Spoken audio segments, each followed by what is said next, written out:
एक झेन फकीर के पास एक आदमी हजारों असरफियाँ स्वर्ण असरफियाँ थैले में भरकर लाया और झेन फकीर के पास लाकर जोर से थैले को पटक दिया। थैले की खनखनाहट से पूरा मंदिर गूंज गया।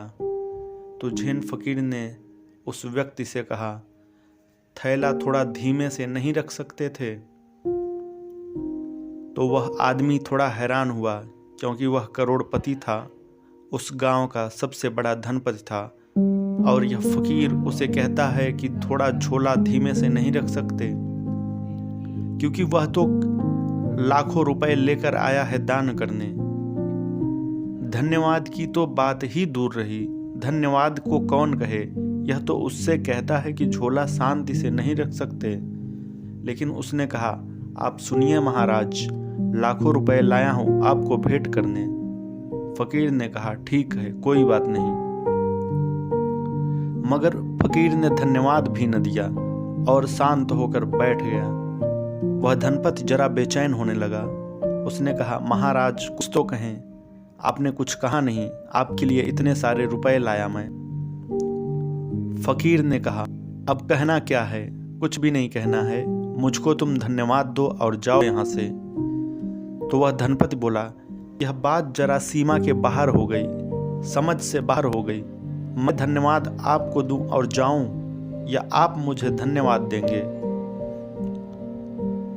तो फकीर ने कहा, दान स्वीकार कर लिया है, इसकी दक्षिणा न दोगे?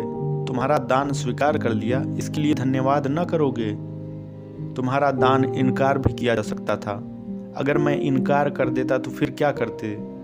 तो या तो धन्यवाद दो, या उठा लो झोला और जाओ अपने घर, फिर दोबारा इस तरफ कभी न आना। दोस्तों, ये छोटी सी कहानी है, लेकिन इसका जो अर्थ है वो बहुत ही गहरा है। इसलिए हिंदुओं में एक परंपरा रही है कि दान देते हैं फिर दक्षिणा देते हैं। दक्षिणा का मतलब है धन्यवाद, कि आपने स्वीकार कर लिया। दान दक्षिणा के बिना अधूरा रह जाता है। लोभ से दिया गया दान तो दान नहीं, लोभ का ही विस्तार है। इसलिए अगर आप दान देते हैं तो उस समय आपके अंदर गंभीरता और मृदुल भाव होना चाहिए, लोभ नहीं होना चाहिए, अहंकार नहीं होना चाहिए। इस कहानी का छोटा सा मतलब यही है। लोभ की आकांक्षा से अगर आप दान भी करते हैं तो पाप ही है, और अगर आपकी प्रार्थना में मांग है तो भी पाप है।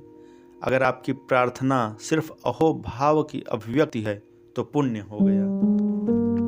तो दोस्तों, उम्मीद करता हूँ ये कहानी छोटी सी आप लोगों को बहुत पसंद आई होगी, और अगर अच्छा लगा हो तो कमेंट करके ज़रूर बताएं। धन्यवाद।